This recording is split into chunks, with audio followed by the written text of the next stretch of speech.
to separate oneself out completely from the entire universe, the entire landscape of experience, the entire realm of consciousness, final separation, ultimate separation, is ironically realization of the absolute infinite unity.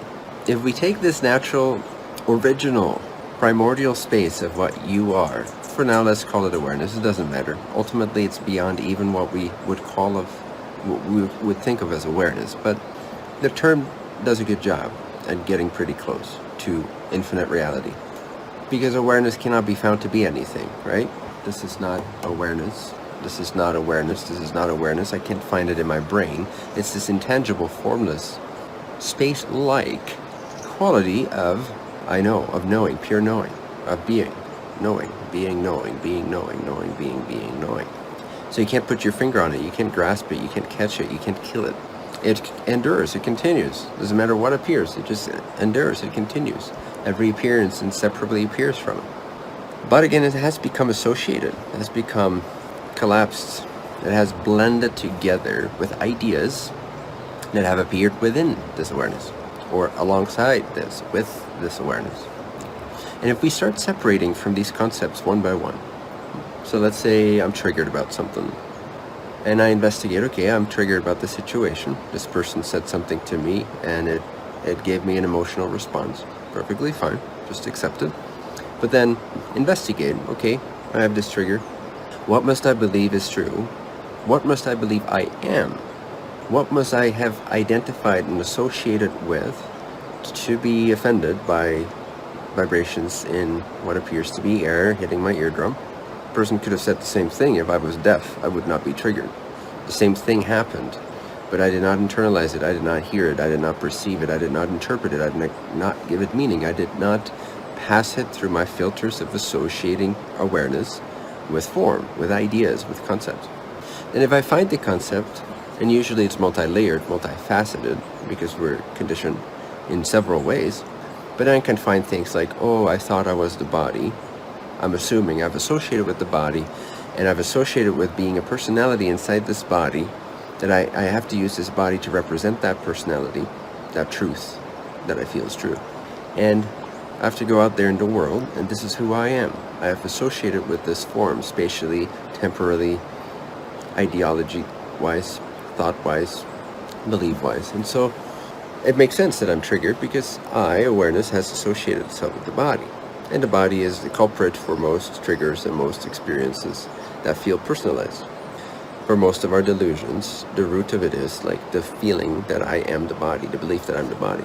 Now, if we could take this awareness, this beingness, this knowingness, this pure space of knowing, and we could detach it from perceptions, from sensations, from thoughts, from ideas, from memories, so we could actually separate awareness from what it's appearing, what it's seeing, what it's sensing, perceiving, thinking, sense organs, and so forth, then we could have a more direct experience of that awareness. That awareness, in a sense, would be purified. And there are some people that would disagree with me, but I've just found over and over and over again that the spiritual journey is, at the heart of it, it's all about purification. It's got a bit of a bad rap in some religious circles, but really it is about purification, because what you are is already complete. And so in a sense, we never ever truly attain anything new.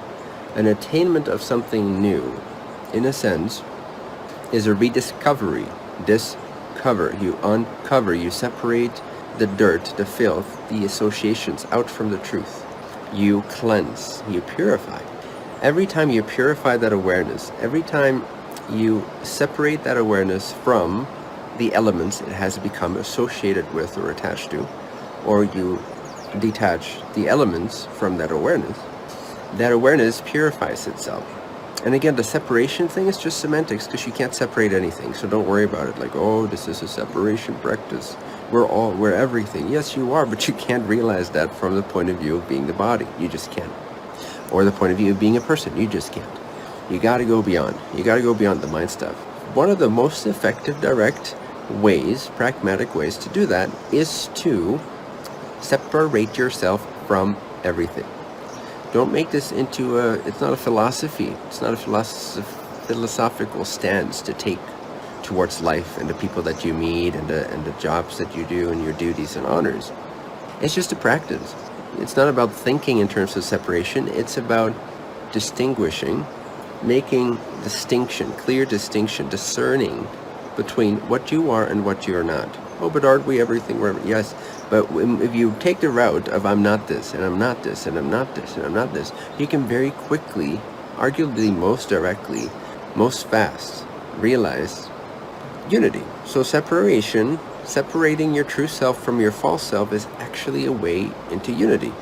Because again, unity is not something that you will create. It's not an experience that you're going to one day have.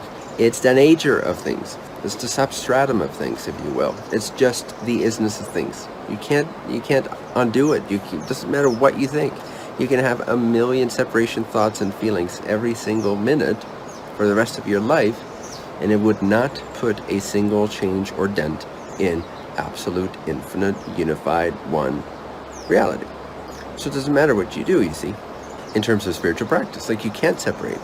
So try to separate that essence, the essential primordial knowingness, that super subtle, ultimately becomes experientially, becomes subtler and subtler and subtler and subtler and subtler and subtler, and every time you think it's the subtlest, subtler. So if you keep going subtler, you continue to purify. You become subtler, you become pure. Your awareness starts to purify itself. Its lens, its filter is purifying itself, so that perception becomes more and more transparent to the nature of things as they already, always, inevitably, inescapably, changelessly are. So separate your way into unity, spiritually speaking. Again, not a dogmatic belief, not a philosophy, not a relationship advice, just a spiritual direct path practice. Separate yourself from everything. Separate everything out from yourself. And when you hit what's left, okay, and the final stage of this, there's many sort of subtleties within the realm of awareness, within the realm of consciousness. There's many degrees of subtlety.